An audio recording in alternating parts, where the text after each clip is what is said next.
The Universe Survival Arc was our first look at brand new material from Dragon Ball Super, and bearing witness to not only other fighters outside of both Universes 6 and 7 who are just as strong if not stronger than our current warriors, such as Jiren as an example, but also getting a taste of what true and absolute power can do, as both Zenos erased multiple universes just for the sake of proving a point. But as great as this arc was and still continues to be, it also arguably has some of the biggest flaws we've ever seen within the Dragon Ball Super series, and the truth is, just because something ends up being new or fresh in terms of material doesn't always mean that it ends up being good in the long run. And on today's video, we are going to be diving in depth and covering the worst of the Universe Survival Arc events seen in 2017, and no, it doesn't mean that I hate the show nor am I against it, but just like many of the viewers who've been watching, most of us, if not all, deserve answers. So hold on to your seatbelts because we're going to be diving into a very deep and dark rabbit hole next.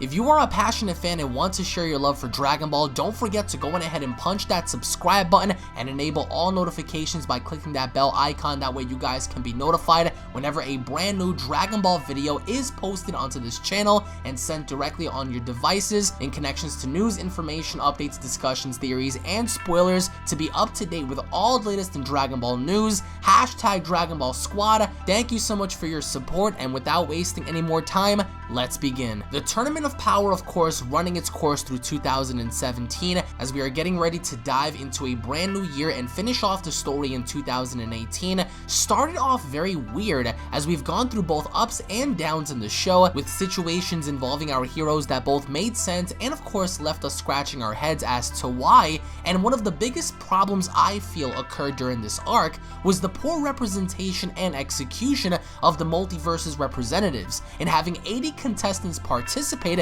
but only to have a handful be prominently showcased in the tournament. And for that, it would be very illogical to have every single character that participated in this actual tournament have an episode to themselves, as it really wouldn't suit the narrative as to what the character has to offer in terms of representation. But just like many others, if you've noticed, the characters that did have something to offer were either A, given a few minutes to showcase their abilities, or B, just like many other characters showcased in this tournament, were given an entire episode dedicated towards them before having to be defeated and or erased by Zeno in the Tournament of Power. And honestly, having to look back on this, it was due to poor writing and bad judgment that we've gotten the characters that we had in the show, where they were poorly executed, poorly utilized, and having to be made to be fodder compared to Goku, Vegeta, and of course some of the other top-notch god tier characters. And instead of seeing these characters portray their abilities to their fullest potential and executing everything they could possibly do per episode, we saw an entire group full of people just ultimately be made out to be complete jokes and getting wrung out with complete and utter ease, and thus having each individual viewer view that character as an absolute joke. And don't get me wrong, I completely understand the idea that the show itself couldn't really afford to have each individual character have their own episode,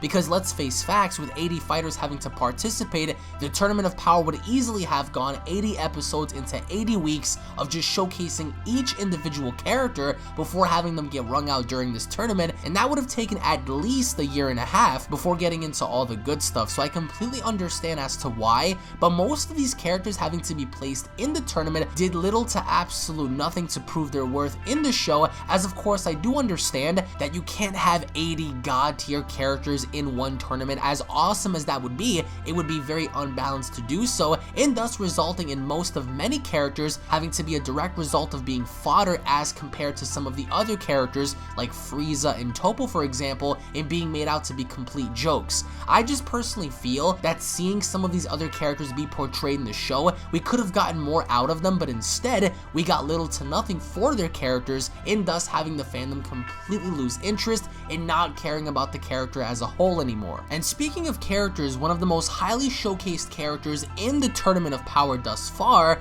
was of course Goku. Now I completely get it, this was originally Goku's calling by requesting for this tournament by asking Zeno, but at the end of the day, more characters such as Vegeta, such as Frieza, such as Android 17 and Gohan, Toppo and Dispo, Hit and Kabe, alongside many others could have had a prominent feature in having to fill the spots that Goku had filled up in the show, but personally for me, I do believe that Goku was showcased one too many times, pretty much hogging the spotlight,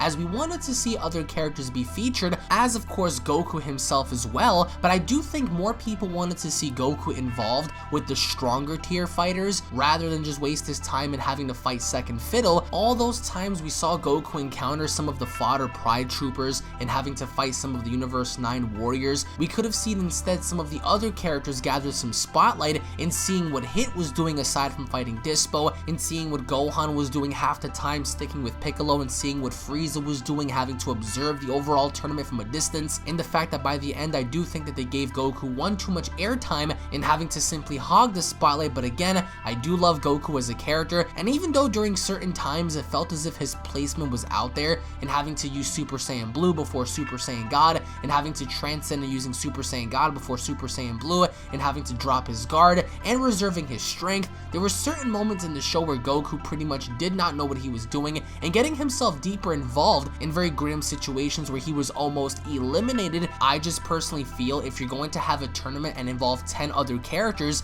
give the other 9 some spotlight before having the strongest member of the entire team having to hog the entire show. And again, just for a reference, I love Goku and everything he's done so far, but his placement in this tournament was wonky at best, and of course showcased one too many times, as I, alongside many others, were personally interested as to what other characters were doing aside from seeing Goku goof around and having to drop his guard one too many times during this fight. But even with the second fiddle characters having to be showcased and ultimately getting wrung out so early, we also saw the same thing apply to some of the god tier characters, as seen with examples such as Hit and Kefla. Whether or not you guys agree or disagree with their concepts, Kefla and Hit were arguably one of the strongest and most useful characters in this entire tournament before ultimately meeting their demise and having to be wrung out from the tournament entirely. Now, why is it that characters like Brienne, who had little to no character development and having to have the entire fandom hate the character as a whole,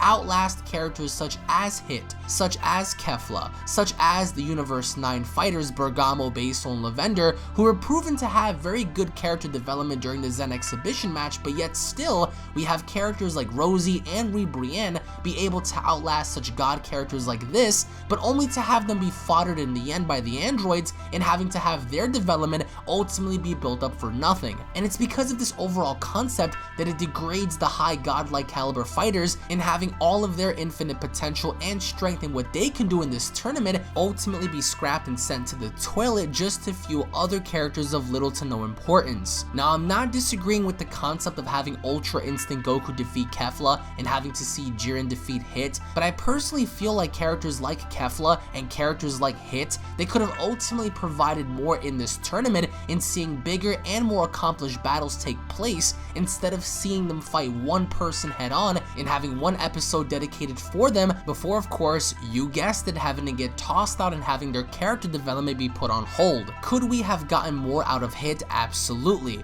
Could we have gotten more out of Kefla? Absolutely. Could we have gotten more out of characters like Maji Kaio and characters like Basel and characters like Lavender and Bergamo, who we saw massively be developed during the Zen exhibition match? Absolutely. And this also includes Frost and even characters like Kuririn, in which we saw early on during the Universe Survival arc how Goku was training with him and letting us know that there was going to be some chance in seeing Kuririn actually take things serious in the tournament, but instead he was actually one of the first members to get wrung out for Team Universe number 7 and having to become a complete embarrassment to the overall team itself, as we saw how useful Krillin or Kuririn was during the Dragon Ball and Dragon Ball Z series, that now in Dragon Ball Super he is essentially made out to be a joke. Even though I'm not expecting for Kuririn to go on ahead and fight Jiren one-on-one, I'm still expecting for him to do more than how we saw during his overall showcase against some of the other Universal fighters, which was piss poor in taste. And the same thing applies to Ten Shinhan,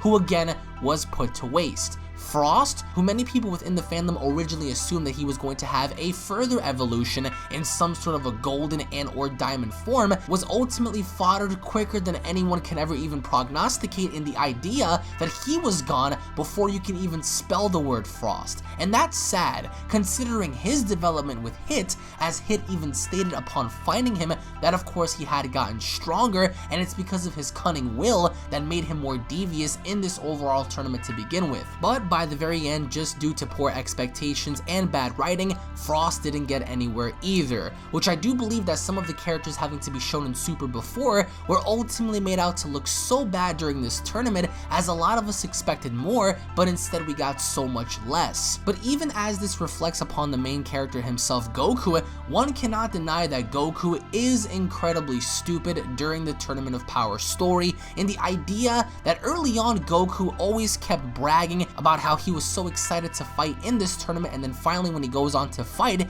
he drops his guard left and right. Where was the Goku from Dragon Ball Z, who never seemed to have dropped his guard as much as we've seen Goku do it in Dragon Ball Super, but instead he's made out to look like a complete joke in the show by not only dropping his guard, but always seemingly having his attention set on Jiren, in which almost cost him the match several times during this overall tournament. Again, we still are in 2017 and we have another year to go, so just as many other people, we are expecting to see lots of changes and of course lots of development be followed in having to build up certain characters as we head towards the finale. But the question lingers, are they going to execute the story in which will capitalize in shocking the entire audience, or just like the future Trunks story arc where they rushed it, are they going to give us a complete cop-out in having to half-ass the entire tournament by the very end? And the fact that the Dragon Ball Super adaptation of the Universe Survival arc portrays certain aspects much better than the overall anime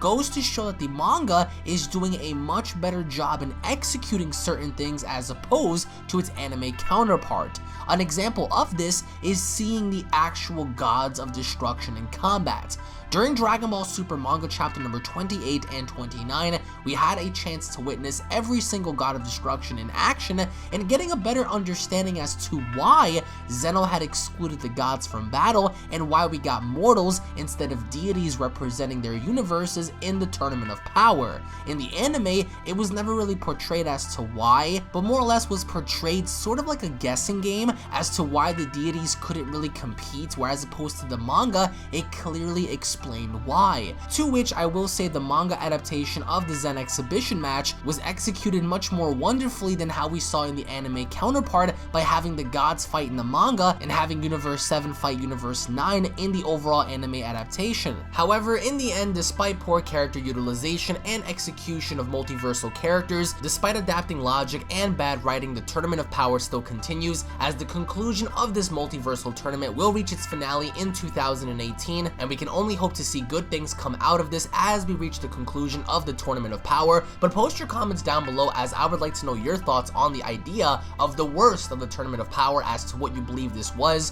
What do you guys think was the absolute worst part of the Tournament of Power? What are your overall expectations going into the future of this arc? And if you can fix or change anything in the Tournament of Power story having to date back from the beginning, what would it be? Thank you all so much for watching. I hope you guys have a wonderful holiday season. If you guys are new to this channel and love Dragon Ball, don't forget to go ahead and punch that subscribe button. If you guys enjoyed, leave a like down below. Tune back in for more, and I'll be seeing you all down in the comment section below, to where we're all going to be talking the Tournament of Power. Take it easy, guys. Peace.